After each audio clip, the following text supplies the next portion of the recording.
ہوتا ہے یہاں پہ ذکر نبی اور ذکر خدا سبحان اللہ۔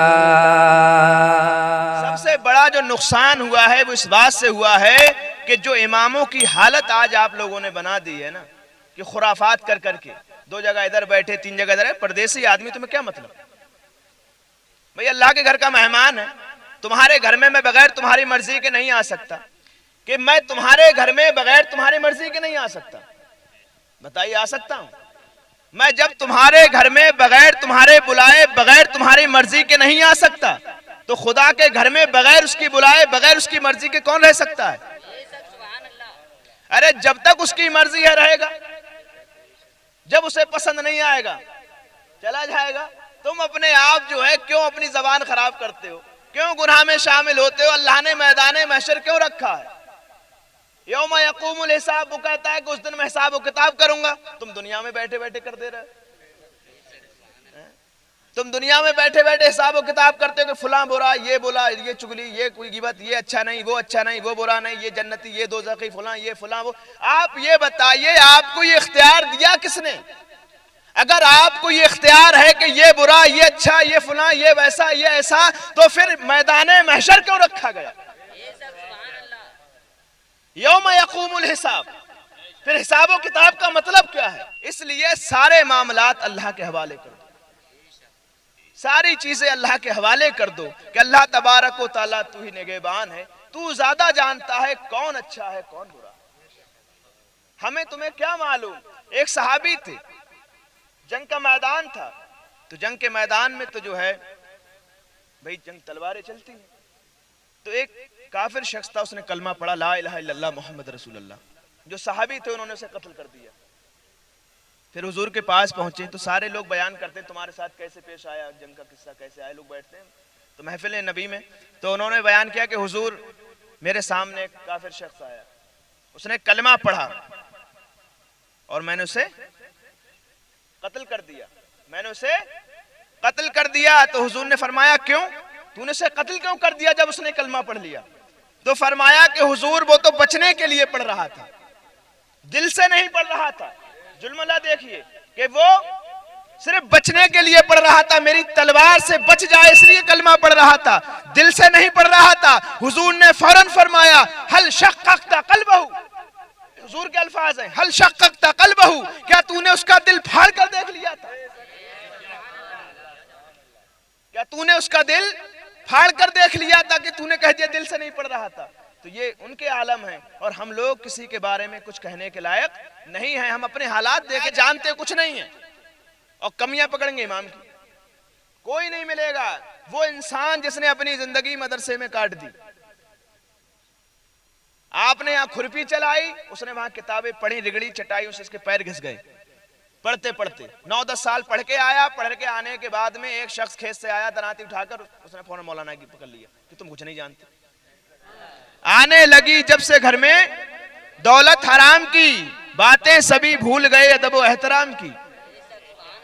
آنے لگی جب سے گھر میں دولت حرام کی، باتیں سبھی بھول گئے ادب و احترام کی، اور سنت نوافل کا جنہیں علم تک نہیں، سنت نوافل کا جنہیں علم تک نہیں، کمیاں نکالتے ہیں وہ بھی امام کی، کمیاں نکالتے ہیں وہ بھی امام کی۔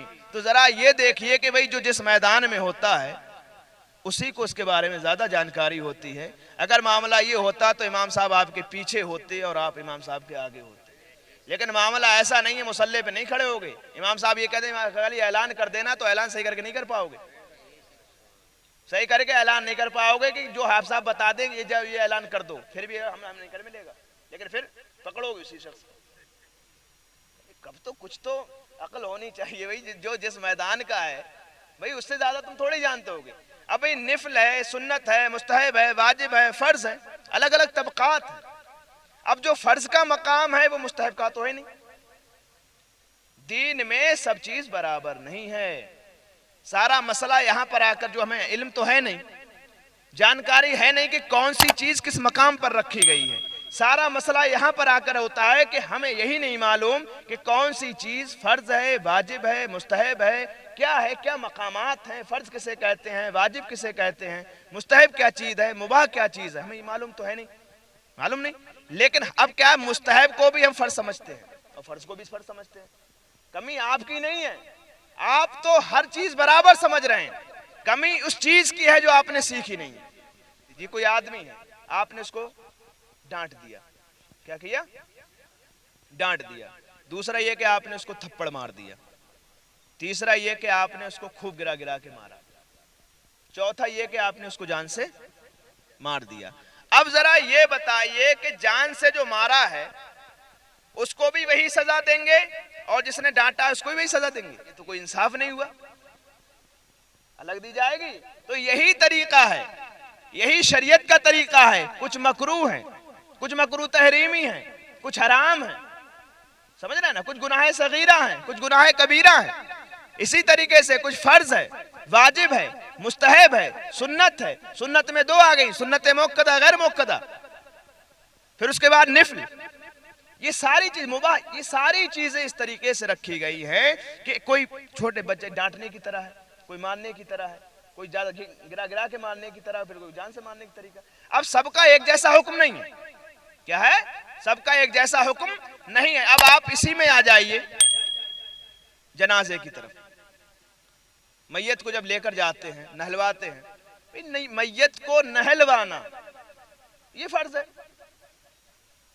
کہ اس طریقے سے لٹا رہی ہے، ایسا کر دیا، یہ کیا کر دیا، یہ کیا کر دیا، وہ کیا کر دیا، کیا ہے مسئلہ یہ؟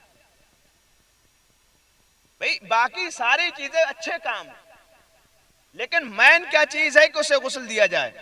اس کا غسل یہی ہے کہ سارے بدن پر پانی بہایا جائے، سمجھ رہے ہیں نا میری بات؟ اس کو غسل آدمی کی طرح جو زندہ ہے اس کا الگ کلی کرنا، ناک میں پانی ڈالنا، یہ اس کے لیے فرض نہیں ہے۔ مردے کے لیے کہ سارے جسم پر صحیح طور پر پانی بہا دینا، یہی اس کا ایک فرض ہے۔ لیکن نہیں، کوئی کہے گا نا اس کے کر دیا، وہ کر دیا، اتنی دیر بلا وجہ کی۔ اس کے بعد میں آئیے، اوہ سبحان اللہ، ایک سے ایک بڑا علامہ، مفتی، فہامہ، کہ جس کے علم کی آپ تھا نہیں لگا سکتے۔ جب وہاں جنازہ چلتا ہوگا تو امام صاحب سے نرے مسئلے پوچھے گا رستے میں، ایک بار بھی مسجد میں نہیں آئے گا یہ کہنے کہ امام صاحب سبحانہ یاد کرا دیجئے۔ وہاں سے لے کے وہاں تک امام صاحب کو پریشان کرے گا کہ امام صاحب میت کیا چیز ہوتی ہے، جنازہ کیا ہوتا ہے، لاشا کیا ہوتا ہے۔ بھئی یہ بتائیے میت کیا ہوتی ہے؟ مردہ ہے۔ جنازہ کیا ہے؟ اس کو کپڑے میں لپیٹ دیا، تابوت میں رکھ دیا، چارپائی پہ جنازہ ہو گیا۔ لاشا ہندی کا لفظ ہے، بھئی میت کو لاشا کہتے ہیں ہندی میں۔ یہ بلا وجہ نہیں بات۔ اب وہاں پر پہنچے، جب قبر میں اتارنے کی باری آئی، اب دیکھو نہیں ہمارے گاؤں میں ایسا نہیں ہوتا۔ وہ کہا ارے ہمارے گاؤں میں ایسا نہیں ہوتا۔ ارے تمہارے گاؤں میں نہیں ہوتا، شریعت میں ہوتا ہے یا نہیں ہوتا؟ یہ کہ نہیں دیکھتے کہ ہمارے امام یہ نہیں کرتے، ہمارے امام وہ نہیں کرتے؟ مین سیدھا مسئلہ ہے تکفین تدفین، کفن پہناؤ دفن کر دو، دو ہی جملے ملیں گے، تکفین تدفین۔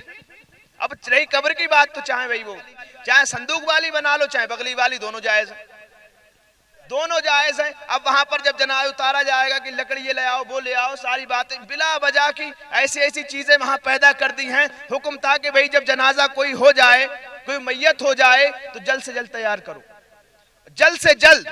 اگر ایمان والا ہے، نیک شخص ہے تو فرشتے منتظر ہیں، وہ اپنی راحت و سکون کی جگہ پہنچ جائے، اور اگر گناہگار ہے تو تم لوگ جو ہے اس سے راحت پا جاؤ۔